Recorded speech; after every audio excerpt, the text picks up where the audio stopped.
आम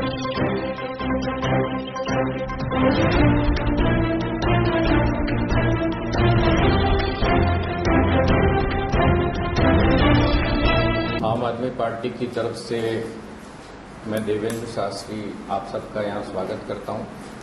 मेरे साथ हमारी पार्टी के वरिष्ठ साथी प्रशांत जायसवाल जी हैं और यहाँ दीपक मिश्रा जी हैं।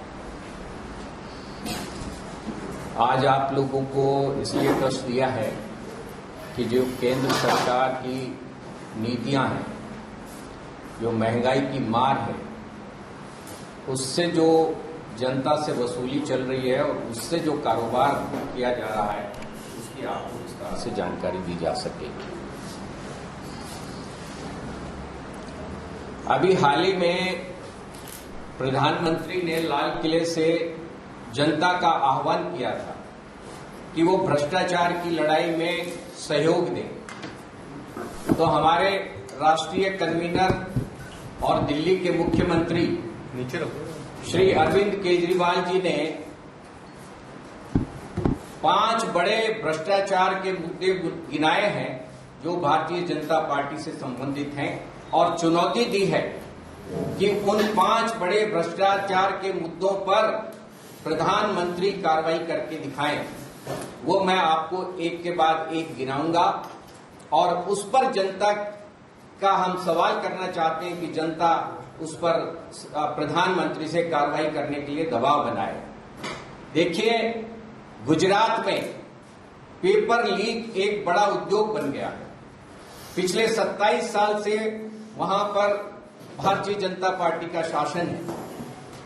चाहे स्कूली शिक्षा या कॉलेज या नौकरी से संबंधित परीक्षा हो, पेपर उससे पहले लीक हो जाता है।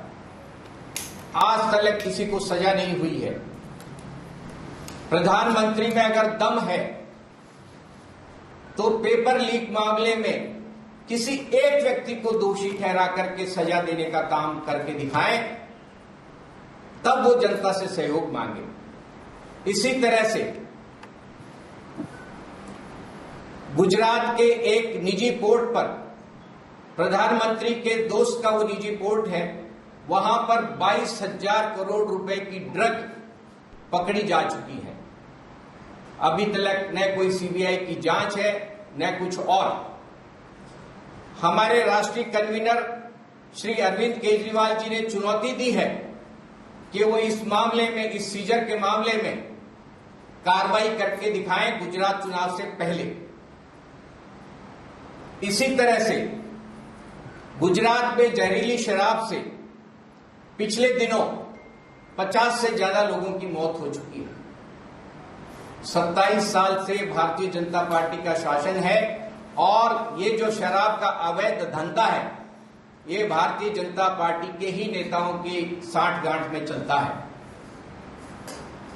अगर नरेंद्र मोदी जी वाकई भ्रष्टाचार के खिलाफ कार्रवाई करना चाहते हैं तो इस जहरीली शराब और अवैध शराब के कारोबार में सीबीआई और ईडी की जांच करके दिखाएं।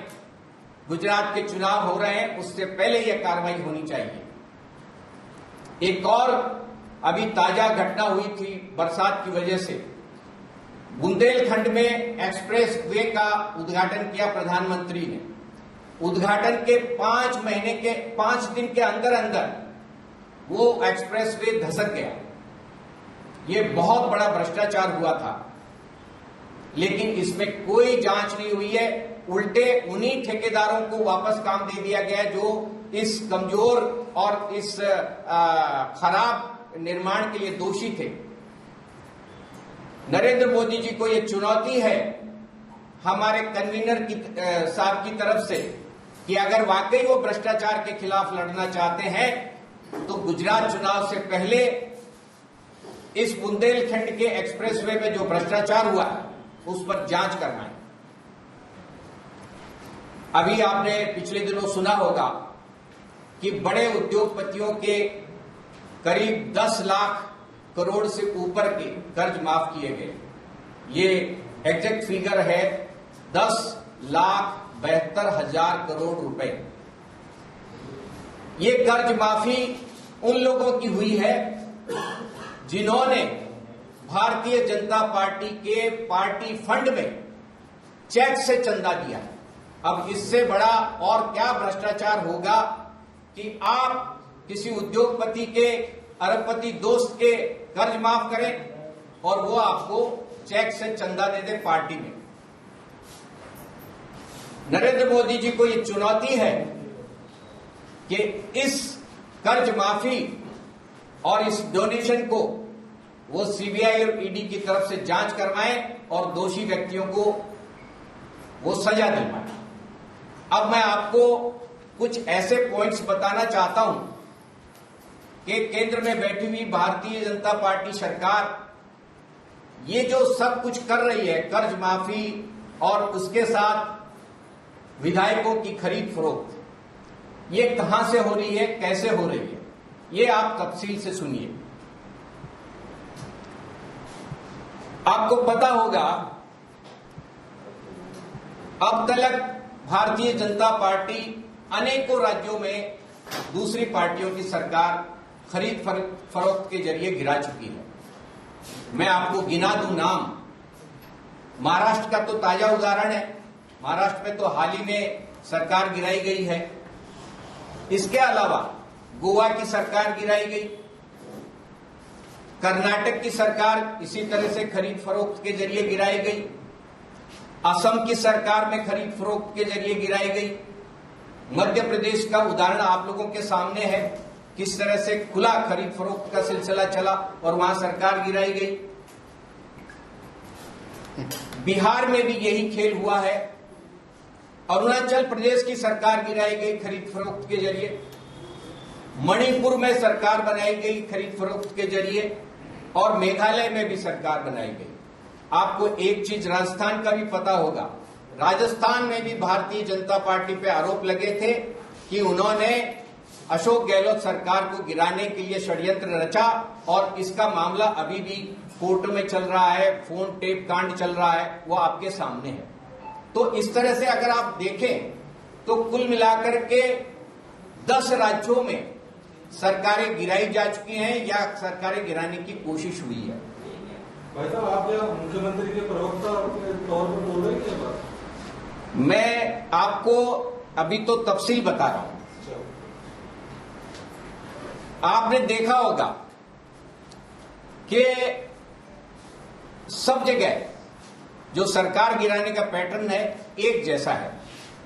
पहले ईडी और सीबीआई की जांच की धौंस दी जाती है, रेड की जाती है, उसके बाद खरीद फरोख्त या पद या पैसा देने का लालच दिया जाता है और फिर ये सरकार गिराई जाती है।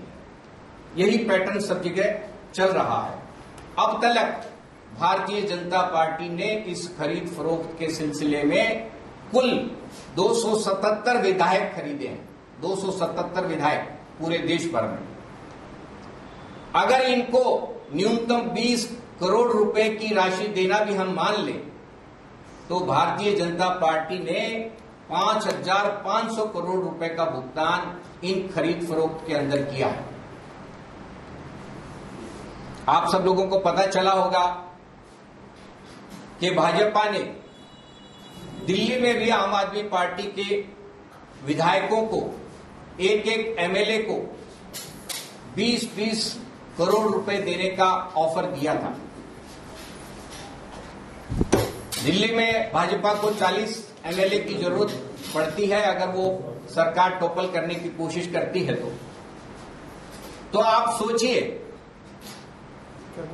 कि अगर 20-20 करोड़ रुपए 40 विधायकों को दिए जाएंगे तो 800 करोड़ रुपए इन्होंने कहीं रखे हैं। आखिर इतना पैसा भारतीय जनता पार्टी कहां से ला रही है, ये सोचने का विषय है। अब मैं आपका इस तरफ ध्यान आकर्षित करना चाह रहा हूं कि ये पैसा कहां से आ रहा है। आप देख रहे हैं कि देश में महंगाई बेतहाशा बढ़ गई है और बढ़ाई गई है। आप देखिए 2014 में डीजल का दाम क्या था, 54 रुपए लीटर, आज ये 90 रुपए के पार जा चुका है। पेट्रोल का दाम 60 रुपए लीटर था, जो 110-109 रुपए लीटर हो गया है। सीएनजी 35 रुपए लीटर थी 2014 में, आज वो 81 रुपए क्रॉस कर गई है। रसोई गैस का सिलेंडर जो 410 रुपए में मिलता था 2014 में, आज 1008 रुपए जयपुर में है। खाने का तेल 70 रुपए लीटर था, आज के दिन वो 170 रुपए लीटर से ऊपर चल रहा है। तो आप देखेंगे कि खाने पीने के सामान के अलावा सब सामानों की कीमत 2 गुनी 3 गुनी ज्यादा बढ़ा दी गई है।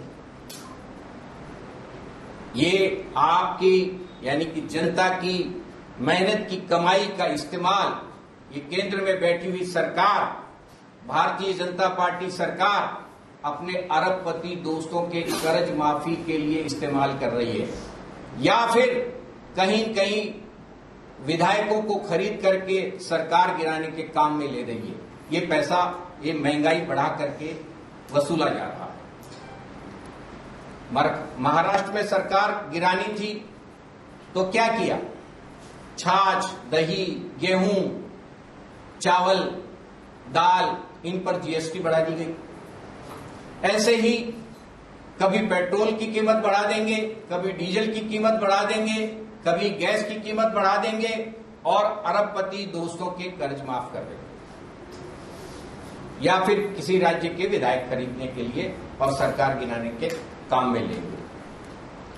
भारतीय जनता पार्टी गरीबों के पैसे को टैक्स के रूप में चूस रही है और मोदी जी के सत्ता में बने रहने के नशे को पूरा करने के काम में ले रही है। मैं एक बार फिर उन 5 मुद्दों को आपके सामने रखना चाहता हूं जिन पर हमारे राष्ट्रीय कन्वीनर और दिल्ली के मुख्यमंत्री ने 5 मुद्दे गिनाए हैं और प्रधानमंत्री को चुनौती दी है कि अगर उनमें दम है तो गुजरात के चुनाव से पहले उन सब मुद्दों पर कार्रवाई करके बताएं, जिनमें एक तो पेपर लीक है। पेपर लीक के मामले में आपको पता होगा, ये पेपर लीक गुजरात की समस्या नहीं है, ये राजस्थान में भी उद्योग की तरह से पनप रहा है। लेकिन गुजरात अग्रणी राज्य है जहां पर पेपर लीक युवकों के लिए एक बहुत बड़ा सिरदर्द हो गया है। उनकी पढ़ाई नहीं हो रही है ठीक से, उनकी नौकरियां नहीं सही तरीके से सही लोगों को मिल रही हैं, परीक्षा से पहले हर पेपर लीक हो रहा है और उसमें एक बहुत बड़ा बिजनेस होता है। इसमें भारतीय जनता पार्टी की सरकार के लोग शामिल हैं। प्रधानमंत्री को यह चुनौती दी जाती है कि वो किसी एक व्यक्ति को पेपर लीक मामले में दोषी ठहराएं, उसके खिलाफ मुकदमा चलाएं और जेल में डालें और ये कार्रवाई करके दिखाएं। 22,000 करोड़ रुपए की जो ड्रग पकड़ी गई है मोदी जी के दोस्त के पोर्ट पर, उसमें अभी तक जो दोषी लोग हैं, असल दोषी हैं, उन पर कोई कार्रवाई नहीं की गई है। अगर मोदी जी में दम है तो इस सीजर के ऊपर कार्रवाई करके दिखाएं। इसी तरह से जो पिछले दिनों शराब कांड हुआ था जिसमें 50 से ज्यादा लोगों की मौत हो गई थी, ये सारा कारोबार भारतीय जनता पार्टी के नेताओं की देखरेख और उनकी सांठ-गांठ में चलता है। मोदी जी को ये चुनौती है कि अगर वो भ्रष्टाचार के खिलाफ कार्रवाई करना चाहते हैं तो इस शराब कांड में गुजरात चुनाव से पहले दोषी लोगों के खिलाफ सीबीआई, ईडी की जांच करवाएं और उनको सजा दें। इसके अलावा आपको पता ही है, बुंदेलखंड के अंदर जो एक्सप्रेस वे धसक गया था, उस मामले में सरकार ने दोषियों के खिलाफ कोई कार्रवाई नहीं की है, कोई ईडी की जांच या सीबीआई की जांच नहीं की है। उल्टे उन्हीं ठेकेदारों को वापस काम दे दिया गया, ठेका दे दिया गया है। मोदी जी को यह चुनौती है कि गुजरात चुनाव से पहले वो इस एक्सप्रेसवे में हुआ घपला, उसके मामले में सीबीआई और ईडी की जांच करवाएं और दोषी लोगों को सजा दिलवाएं। ये जो कर्ज माफी का सिलसिला है 10,72,000 करोड़ रुपए का, अरबपति दोस्तों का, पहले इन्होंने कर्ज माफी की और उन्हीं दोस्तों से पार्टी फंड में चेक के जरिए, ये प्रमाण है कि उन्हीं का कर्ज माफ हुआ और उन्हीं ने चेक के जरिए पार्टी फंड में चंदा दिया। इससे बड़ा और भ्रष्टाचार कोई हो नहीं सकता है। नरेंद्र मोदी जी को ये चुनौती है कि गुजरात चुनाव से पहले इस कर्ज माफी और चंदे के घपले में ईडी और सीबीआई की जांच करवाएं और दोषी लोगों को सजा दिलवाएं। अब आप लोगों को अगर कोई सवाल हो तो जो आपकी पार्टी है भ्रष्टाचार के मुद्दे को लेकर ही आप लोग सत्ता में आए थे, जब बड़े आंदोलन, उसके बाद अब तक आपने ऐसा कोई आंदोलन नहीं किया, क्यों? ऐसा क्या रीजन हो गया कि आम आदमी पार्टी चुप रही? आम आदमी पार्टी भ्रष्टाचार के खिलाफ लगातार जिस खड़ी है। आंदोलन आपने 2014 से पहले किया था, उस आंदोलन की जिससे कि आम आदमी पार्टी का जन्म हो। देखिए, आम आदमी पार्टी भ्रष्टाचार के खिलाफ आगे आई और देश में एग्जाम्पल क्रिएट किया है कि सरकार अगर भ्रष्टाचार मुक्त चला सकते हैं तो हर समस्या का समाधान कर सकते हैं। दिल्ली की सरकार इस बात का प्रमाण है कि भ्रष्टाचार मुक्त प्रशासन संभव है और उसी से सारी समस्याओं का समाधान, फ्री बिजली, फ्री एजुकेशन, फ्री हेल्थ और तमाम दूसरी चीजें लोगों को मुहैया कराने के बाद आज के दिन दिल्ली की सरकार का बजट प्रॉफिट का बजट है, जो कि हिंदुस्तान में अकेले स्टेट है जिसका प्रॉफिट का बजट है। तो ये इसका प्रमाण है कि हमने एक मॉडल दिया है कि भ्रष्टाचार मुक्त प्रशासन किस तरह से दिया जा सकता है। उसी का कारण है कि आज आम आदमी पार्टी पंजाब में एक्सेप्ट कर ली गई है। पंजाब में उन्होंने बहुत जबरदस्त जीत हासिल की है और अब हम दूसरे राज्यों में भी अपने कदम बढ़ा। कोई आंदोलन करने वाले हैं इनके भविष्य में? देखिए, राजस्थान में लोग लगातार अपने संगठन को मजबूत कर रहे हैं और पूरी 200 की 200 सीटों के ऊपर हम लोग अपना नेटवर्क कंप्लीट करने के बाद हम राज्यों में अपने ये जो मुद्दे हैं भ्रष्टाचार के और तमाम दूसरे, उस पर हम लोग एक्शन लेंगे। और सर, ये जो एक निजी वोट एक मित्र का है, तो इसके बारे में आम आदमी पार्टी को जानकारी नहीं है कि किनका वोट है? ये सबको पता है, ये आप भी जानते हैं। तो सर, नाम लेने कौन मित्र है? नहीं, नाम भी दिया जा सकता है, वो तो सबको पता है, इसमें बताने जैसी कोई बात नहीं है। ये जो छपा हुआ है मुद्रा कोर्ट के ऊपर सीजर हुए हैं, सारे अखबारों में छपा हुआ है, इसमें कोई नाम बोलने और न बोलने की कोई बात नहीं। फिर सर अभी भी झिझक क्यों है? नहीं, कोई झिझक नहीं है।